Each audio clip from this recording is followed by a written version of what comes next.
est en train de vivre actuellement dans les maladies rares un grand changement de paradigme parce que jusque-là, le dépistage néonatal représentait assez peu de pathologies en France.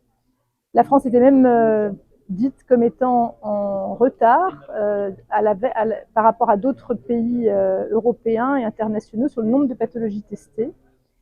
Et plusieurs choses se passent en même temps. La première chose, c'est de nombreux projets à l'international qui se mobilisent pour faire une extension du dépistage néonatal par les méthodes de génomique.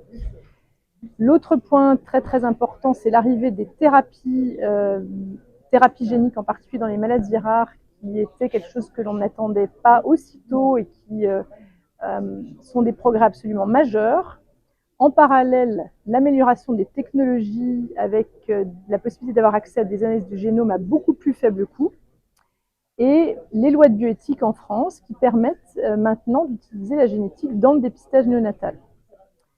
Au final, on est maintenant autour de ces différents changements à une période où on doit en France se poser la question de la mise en place d'un projet pilote dans le cadre de la recherche pour regarder si on est la faisabilité, l'acceptabilité autour d'un dépistage néonatal génomique et puis son utilité clinique à terme.